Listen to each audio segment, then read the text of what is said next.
तुम्हें निर्बल दिखाई देते हैं, आप आइए और रथ पर विराजिए। जे ही रथ पर वो विराजे, घोड़ों ने घुटने टेक दिया। उनको लगा कमजोरी के कारण।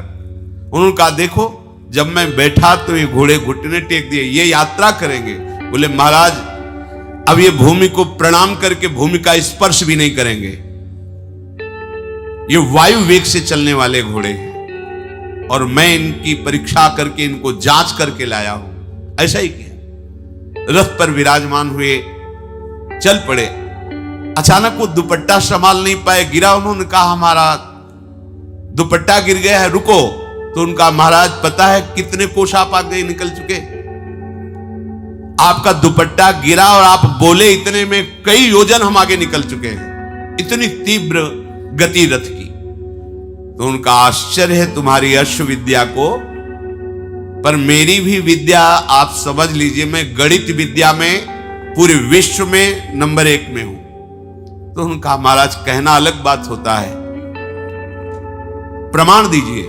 ऐसे चलते हुए कहा, यह बहेड़े का वृक्ष है, इसमें जितने ऊपर पत्ते लगे हुए हैं उससे 102 पत्ते नीचे ज्यादा गिरे हुए हैं। एक डाल में इतने फल, इतने पत्ते, इतने पुष्प हैं। रथ रोक दिया और कहा मैं गणना करके ही प्रमाणित मानूंगा।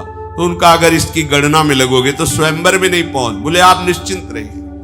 देखा, एक डाल काट करके जितने पत्ते बोले थे उतने ही पत्ते, उतने ही फल, उतने ही पुष्प। उनका महाराज, आपकी गणित लाजवाब है। तो उनका गणित ही नहीं, मैं द्यूत कीड़ा का भी महारथी हूं। मैं तुम्हें द्यूत कीड़ा भी बताऊंगा और तुम मुझे अश्व विद्या बता देना। इतने में कलयुग शरीर से बाहर निकला और महाराज नल को प्रणाम किया और कहा आप क्षमा कर दीजिए, मैं करकोटक के विष से जलते हुए अब नहीं रह सकता, इसलिए मैं निकला हूं। अगर तुम क्षमा कर दोगे तो विष का शमन हो जाएगा। और मैं ये वचन देता हूं कि जो तुम्हारे चरित्र को सुनेगा, मैं कभी उसको कोई दुख विपत्ति नहीं दूंगा। कलयुग ने ऐसा कहा। महाराज नल ने कि हमारे प्रारब्ध का ही विधान था, इसमें तुम्हारा क्या दोष। कलयुग बहेड़े के वृक्ष में समा गया और वो रथ हाँक करके कुंडनपुर पहुंचे। वहां देखा तो कोई स्वयंवर का कहीं कोई चिन्ह भी नहीं, कोई राजा नहीं, कोई राजकुमार नहीं, कोई हलचल नहीं। तो ऋतुपर्ण बड़े ही विद्वान राजा थे। मन में हुआ कि ऐसा क्यों ब्राह्मण लोग मिथ्या भाषण नहीं करते। तो ये हमारे यहां जाके बोले कि स्वयंवर है, यहां तो कोई रचना नहीं। जे ही महाराज भीम ने सुना कि बड़े बलवान विद्वान धर्मात्मा राजा ऋतुपर्ण पधारे हुए हैं, तो उनको वैसे ही अगवानी की, महल में लाए, स्वागत किया और कहा महाराज, अचानक आपका आगमन मैं जानना चाहता हूं कि किस कारण से हुआ। अब वो ये तो बोल नहीं सकते कि स्वयंवर के कारण, तो वहां कुछ भी स्वयंवर का नहीं। उन्होंने कहा बस आपसे मिलने की इच्छा हुई इसलिए चला आया। उनको लगा ऐसा कैसे हो सकता है, इतना बड़ा राजा केवल मिलने के लिए आया हो बिना किसी कारण के। पर जब कह रहे हैं तो मान लेते हैं। महल में उनके विश्राम की व्यवस्था की। रथ को एकांत में जहां अश्वशाला थी वहां खड़ा करके घोड़ों को छोड़ा और सेवा में बाहुक जो महाराज नल हैं वो लग गए। घोड़ों की रखवाली करने वाले बाहुक को दासी के द्वारा दमयंती ने कहा कि आप इनकी चेष्टाओं पर नजर रखना। यद्यपि मेरा हृदय कह रहा है कि महाराज नल पधार चुके हैं, रथ की घड़घड़ाहट से मुझे अनुभव हो गया ऐसा रथ केवल महाराज नल चला सकते हैं। पर यहां 3 दिखाई दिए, एक महाराज ऋतुपर्ण, दूसरे वार्ष्णे और तीसरा वो जो काला और नाटा। तो महाराज नल कहां है? और मुझे आभास हो रहा है कि मेरे पति पधारे हुए हैं। जो सत्य पे चलता उसका हृदय कभी मिथ्या संकेत नहीं करता। जो सत्य बोलता है उसकी वाणी कभी मिथ्या नहीं होती। जो पातिव्रत धर्म से युक्त है वो अपने पति के सामीप्यता का आभास निश्चित कर लेती है। दमयंती जी ने अपनी दासी से कहा, आप जाकर के इनकी चेष्टाओं पर नजर कीजिए। ये महाराज ऋतुपर्ण के सारथी के रूप में जो है, क्या मेरे महाराज नल हैं? पर महाराज नल तो बड़े तेजस्वी, गौरांग बदन, और ये काले रंग के। विश्वास मेरा कहता है महाराज नल है, पर प्रमाण कहता है कि नल नहीं है। मुझे प्रमाण चाहिए। दमयंती बोली दासी से, केशनी तुम मेरा एक काम करो, ये छोटी छोटी बाहों वाले जो कुरूप रथवाहक हैं, इनके निकट जाओ और मैं जैसे शब्द बोल रहे हूं वही बोलना। मधुर वाणी से पूछना तुम्हारा कुशल है।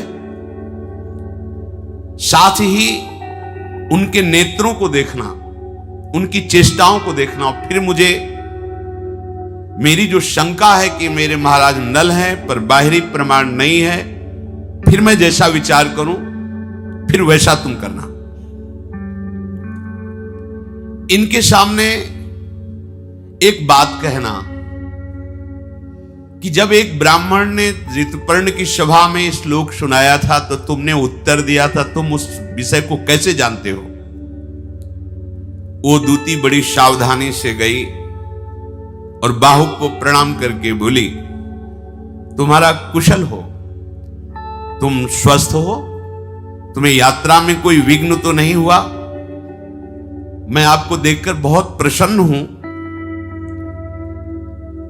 पर हमारी जो स्वामिनी है दमयंती, वो जानना चाहती कि जब ब्राह्मण ने अयोध्या में श्लोक गायन किया और आपने उत्तर दिया, आप उसको कैसे जानते हैं? आपने उत्तर क्यों दिया और उस उत्तर के रहस्य को आप कैसे जानते हैं? और जब स्वयंवर की बात हुई तो आप इतनी शीघ्र यहां आ गए, ऐसी अश्वविद्या आपको कहां से प्राप्त हुई? या तो महाराज नल में है, या महाराज नल जिसको शिक्षा दे दें उसमें है। आप इन दो बातों का उत्तर दीजिए। बाहुक बोले, वो वार्षणे हैं जो महाराज नल के सारथी हैं, और उनको तो जानती है अयोध्या नरेश हैं, और मैं उनका सारथी हूं। मैं अश्वविद्या में महाराज नल से बिल्कुल कम नहीं हूं, सारथी के कार्य में बड़ा निपुण हूं। मैं ये नहीं बता सकता कि मुझे विद्या कहां से प्राप्त हुई है, पर मैं महाराज नल से कम नहीं हूं। मुझे वेतन देकर ऋतुपर्ण ने अपनी सेवा में रखा है। और जो तुम श्लोक की बात कह रहे हो, तो मैंने किसी से सुन रखा था, इसलिए मैंने उत्तर दे दिया। क्योंकि कोई पतिव्रता पत्नी को क्यों त्यागेगा जब तक वो भारी विपत्ति में नहीं होगा? भारी विपत्ति में भी उसके सुख को निमित्त बना करके त्यागा होगा, इसलिए मैंने वो श्लोक गान कर दिया। वो आकर के दमयंती से बोली कि आपने जो प्रश्न किया था उसका उत्तर ऐसा उन्होंने दिया है। हृदय में बहुत जल रहे कि अब भी कोई हमें संकेत नहीं मिल रहा कि हमारे महाराज नल हैं, पर मेरा हृदय कहता है कि मेरे महाराज नल हैं। कहा एक बार जाओ और कहो क्या उस पुरुष का एक कर्तव्य था कि जो प्राणपण से समर्पित शरणागत हो उसका त्याग कर दे किसी भी विधान से। दासी गई और जाकर के कहा कि जो शोकाग्नि में वैसे ही व्यथित थी, असहाय थी, तो क्या उस पुरुष को अपनी शरणागत स्त्री का त्याग करना उचित था? ये दमयंती जी ने प्रश्न किया है आपसे, क्योंकि आपने उस पुरुष के विषय में बोला है, तो क्या उस पुरुष को उचित था? उनके आंसू चलने लगे। उन्होंने कहा कि उसके हृदय में कितना बड़ा विचार दुखद आया होगा। वो किंकर्तव्य विमूढ़ हो गया था, उसके ऊपर कलयुग का प्रभाव था।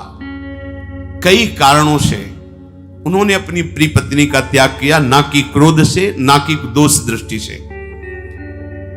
जिसके वस्त्र अपहरण कर लिए गए, जिसका राज्य अपहरण कर लिया गया, जो भटक रहा है, दुखद परिस्थिति में है, वो अपनी पत्नी को कैसे दुख देने की बात सोच सकता है? इस परिस्थिति में पत्नी को दुख ना मिले इसलिए उसने त्याग किया था। दमयंती जी ने जब ये उत्तर सुना तो उनका, महाराज के सिवा ये बात कोई कह नहीं सकता, फिर जाओ उसकी परीक्षा करो, अब की बार कुछ बोलना मत, बस खड़ी रहना। जब वो कोई कार्य करे तो उसके कार्य पर दृष्टि रखना।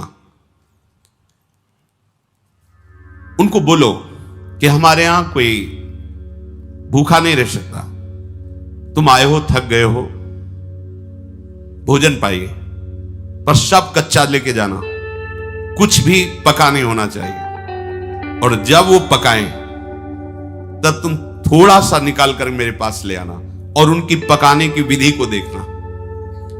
वो आग्रह करें तो भी उनको जल और अग्नि, ये दो की सुविधा मत देना। तुम्हें जो जो लक्षण दिखाई दे वो अक्षरशः मेरे से आके कहना। दमयंती के ऐसे कहने पर उनकी दासी केशनी वहां गई और बाहुक से कहा कि हमारे यहां भूखा कोई नहीं रह सकता, महाराज तो महल में पा रहे हैं, आप स्वयं बना लीजिए। कुछ फल और कुछ रांधने की वस्तुएं जो भोजन में वो रखी और कहा आप स्वयं अपने अनुकूल बना लीजिए, आपको कैसा अनुकूल पड़ता है वो आप अपने अनुकूल बना लीजिए। पात्र रख दिए, भोजन रख दिया, ना किसी पात्र में जल, ना कोई अग्नि। बाहुक ने ऐसे पात्रों को स्पर्श किया, जल भर गया, क्योंकि वरुण देव का आशीर्वाद था, तुम जैसे ही जल का चिंतन करोगे वहीं जल प्रकट हो जाएगा। खाद्य पदार्थों को धो करके और जो ही चढ़ाया और अग्नि का चिंतन किया तो अग्नि प्रकट हो गई, बिना कोई लकड़ी ईंधन के अग्नि स्वयं प्रकाशित हो रही। इन चेष्टाओं को देखा, आश्चर्यचकित हो गई और वो अपने हाथ से अग्नि को संभाल रहे हैं। हाथ में कोई अग्नि जल नहीं, क्योंकि उनका वरदान था, जितना जल चाहिए उतना ही जल प्रकट हो जाता था। आश्चर्यजनक बात कि उनके हाथ में जो फूल स्पर्श हो जाए कभी मुरझाएगा नहीं, मसल दे तो भी फूल मसलेगा नहीं और सुगंधित और खिल जाएगा। पुण्यात्मा पुरुष थे। ये अद्भुत लक्षण देख करके वो शीघ्रता पूर्वक आई और दमयंती जी से कहा कि बाहुक की ये चेष्टाएं हमने देखी है। उनकी चेष्टाओं में दमयंती जी ने पूरे महाराज नल की शक्ति को देखा कि ये पावर तो केवल महाराज नल को प्राप्त है। उनका एक और परीक्षा करो, उनके पकाए हुए भोजन को लाओ, क्योंकि धर्मराज ने आशीर्वाद दिया था उस भोजन में अमृत का स्वाद मिलेगा। चारों देवता, देवराज इंद्र, अग्नि, वायु और धर्मराज, ये चारों बहुत प्रसन्न थे महाराज नल पर।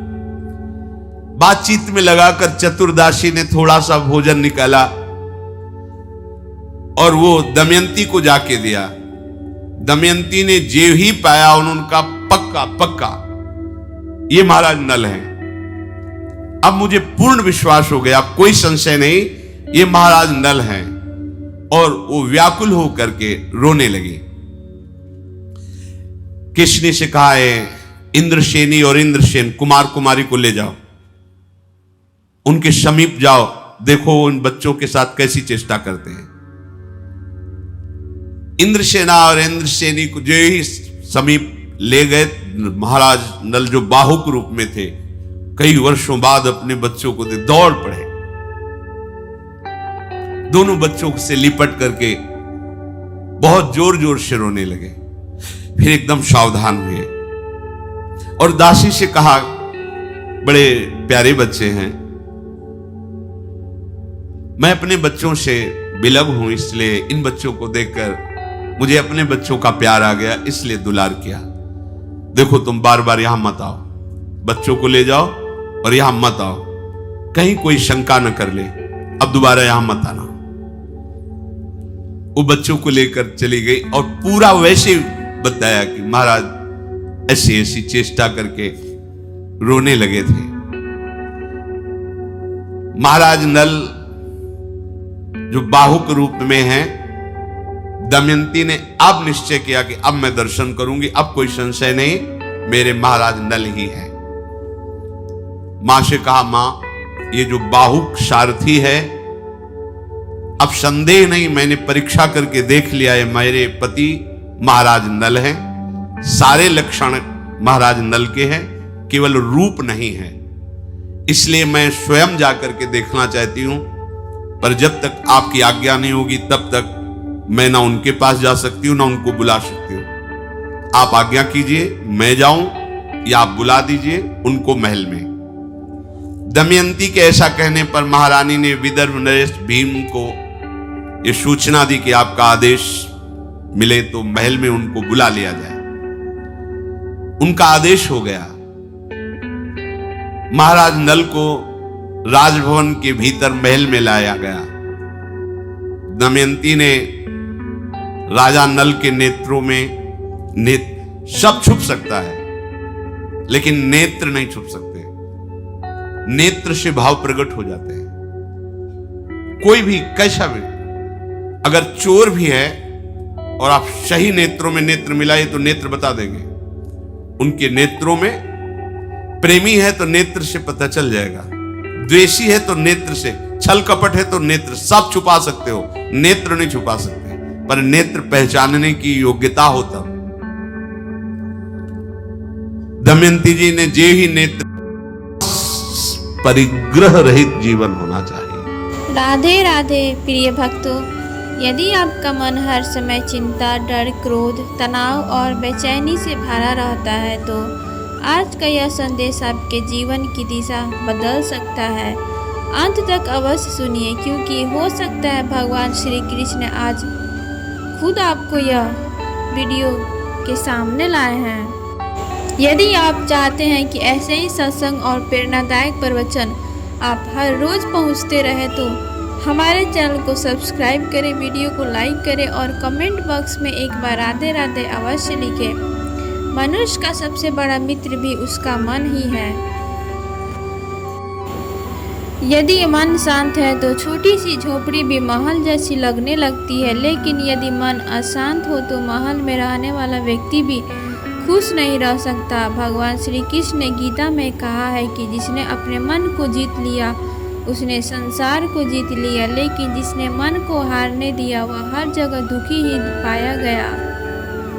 आज हर व्यक्ति किसी न किसी चिंता में जी रहा है। कोई धन को लेकर परेशान है, कोई परिवार को लेकर तो कोई नौकरी को लेकर, कोई भविष्य को लेकर। लेकिन याद रखिए, चिंता कभी समस्या का समाधान नहीं करती। चिंता केवल आपकी शक्ति को कम करती है। जब भी आपका मन बहुत बेचैन हो जाए, सबसे पहले भगवान का नाम लेना शुरू कर दीजिए। राधे राधे, हरे कृष्णा, श्री राम। जो भी आपके नाम आपके हृदय को प्रिय हो उसका निरंतर जप करें। भगवान का नाम मन की सबसे बड़ी औषधि है। बहुत बार जब हम उन बातों के बारे में सोचते रहते हैं तो हमारे नियंत्रण में ही नहीं है। जो बीत गया उसे बदल नहीं सकते और जो आने वाला है वह भी आया नहीं है। इसलिए वर्तमान में जीना सीखिए। वर्तमान ही भगवान का सबसे बड़ा उपहार है। क्रोध मन की शांति को सबसे पहले नष्ट करता है। इसलिए जब भी क्रोध आए तुरंत कोई निर्णय मत लीजिए। कुछ क्षण मौन रहिए, गहरी सांस लीजिए और फिर भगवान को याद करिए। धीरे धीरे आपका मन शांत होने लगेगा। सत्संग, भजन, गीता का अध्ययन और संतों के वचन मन को निर्मल बनाते हैं। जिस प्रकार गंदे पानी को लगातार स्वच्छ जल से साफ करने पर उसी प्रकार सत्संग को मन के विकार दूर करने लगते हैं। इसलिए प्रतिदिन कुछ समय भगवान के लिए अवश्य निकालिए। मोबाइल, टीवी और संसार के शोर से थोड़ा दूर रहकर भगवान से बात कीजिए। उनसे कहिए, हे प्रभु, मेरा मन आपके चरणों में लगा दीजिए। याद रखिए, सुख बाहर नहीं मन के भीतर है। जिस दिन आपका मन भगवान के लग जाएगा उसी दिन आपकी आधी परेशानियां अपने आप समाप्त हो जाएंगी। अंत में मैं यही कहना